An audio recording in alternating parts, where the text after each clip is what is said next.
Hello, I'm Neil Ferguson, the Millbank Family Senior Fellow here at the Hoover Institution and Chair of the Hoover History Working Group. And we've just had the pleasure of hearing from my old friend, Professor Jeremy Friedman from Harvard Business School on the subject of his latest book. Jeremy is the Marvin Bauer Professor of Business Administration at HBS, where he teaches in the Biggie Unit, Business and Government in the International Economy. But unusually for a Harvard Business School professor, Jeremy's interested in socialism. His first book, The Shadow Cold War, came out in 2015. The second is Ripe for Revolution, Building Socialism in the Third World. And that's what he talks about today. Jeremy, congratulations on the book. I understand it's the second part of a projected trilogy. How does a professor at HBS come to write a trilogy on the history of socialism? This must be a first. Well, as I said, I didn't start out at Harvard Business School, but I think the big issue for me was just trying to understand the trajectory of the left in the course of the 20th and 21st centuries. So we think about the left today. It's not the way we think about, the Popular Front of the 1930s and such. It's not necessarily based on mobilizing the working classes in exactly the same way. And so I was interested in that, right? Because the left is still, an important political phenomenon, and I wanted to understand, how it came to be what it is today. And so I saw the 1960s as an important inflection point. And so the trilogy is sort of built around that transformation. One book each for one of the three so-called worlds of the Cold War, the first, second, and third. And this volume is very much focused on what was called in the 1960s and 1970s the Third World, not by the Soviets, but certainly in the United States. And you've picked a group of countries to focus on: Indonesia, Chile, Tanzania, Angola, and Iran. It's a tremendously rich book, and I really encourage people to buy it and read it. But let's just pick a couple of those to zoom in on, and I'm going to pick the controversial ones that have attracted a lot of scholarship in the past. Let's start with Chile. What's going on there? I think most people understand that Allende comes to power. He's a left-wing president, and the United States is not happy about that. And there's a sense that the United States does at least some of the work that leads to his being overthrown. You tell the story from a very different perspective. How is it different? Right. So the existing story is, as you say, is very much about external forces. It's about the role of the United States especially. And I'm not saying the United States was not an important factor. It certainly was. But I think what's been missed in this is the domestic politics and how important the divisions inside the Chilean regime were. And for the following reason, you look at the historiography and basically comes down to one of two versions. Either Allende was just, a democratic socialist who was targeted by the United States, or he was a communist totalitarian bent on turning Chile into a dictatorship. And the truth is, he was neither. He was actually a Democrat who wanted to build Soviet-style socialism, which is a contradiction, it seems, because that hasn't happened. But that's precisely the contradiction at the center of the regime. And so there was always this tension about how do you maintain democracy but move towards actual socialist revolution? And the divisions over how to do that, I think, are what primarily brought down the regime.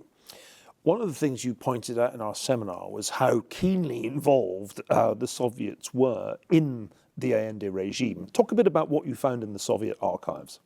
In which regime? In the Allende regime in Chile. Well, yes. I found that, there's every single year in the Soviet archives, there's a 1,000-page file of the ambassador's conversations with Chilean political figures, leaders of the Communist Party, the Socialist Party, the Radicals, MAPU, others, Allende. He's meeting with them every single week.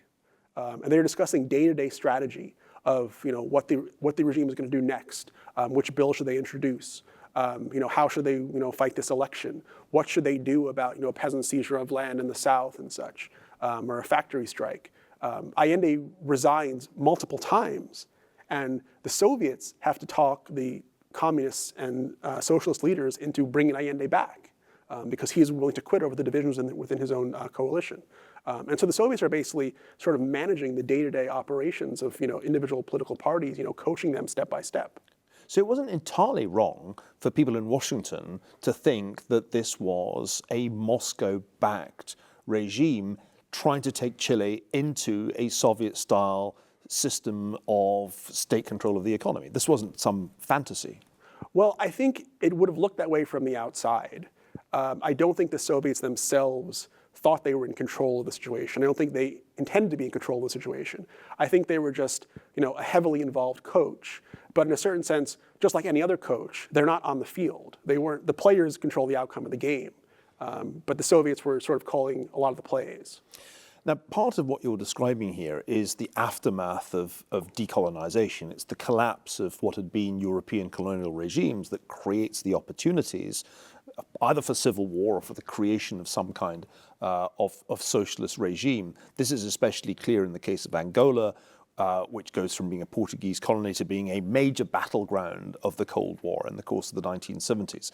What's your take on developments there? The Cubans play a role in addition to the Soviets, but help us understand better what's going on in Angola in the 70s. Well, what's happening in Angola in the 70s, first of all, Angola has a tripartite division of the liberation movements. The FNLA backed by the U.S. initially, later on by the French, Zaire, Chinese, UNITA backed to a certain degree by the Chinese, and later on by South Africans. So there's a competition who's going to be the liberation movement that sort of rules Angola, and the MPLA is the one backed by the Soviets, the Cubans, and others, and they end up winning in part because they hold on to the capital and have access to the oil reserves, and therefore are able to fund the war in a certain sense. But what happens in the course of that is that with the Soviets, the Cubans, the East Germans, and others, they kind of build a Leninist political system, which you have a party state, where the party has the nomenclature that controls the institutions. They have a secret police. They built a very strong military, and they fund all this from selling oil abroad, which is being extracted by Gulf Oil, which is an American company, in part, along with other Western companies. And so you have a Leninist political system bent on constructing socialism that is being funded by essentially Western businesses. And so you have this marriage of a socialist political elite in control of a capitalist economy still tied to the West.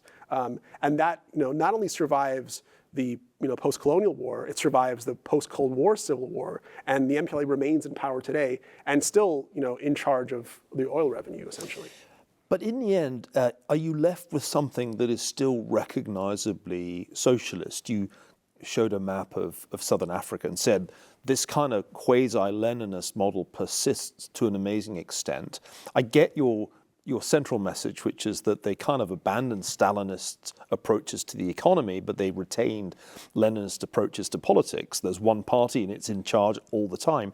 But is there really anything left of socialism by the end? Well, the MPLA itself disavows socialism, so they no longer claim to be socialist. But the regime that remains, right, is a regime that was constructed in the name of socialism. So in a certain sense, right, and nobody would say that Angola today is a model of socialism. They don't claim to be socialist. But the country as it's currently constructed is a product of the attempt to build socialism. In a sense, right, the infrastructure is still there and was never removed. Well, at a time when many young Americans seem quite confused about what socialism is, it's incredibly enriching to have a new history of socialism that looks at what it was and how it evolved.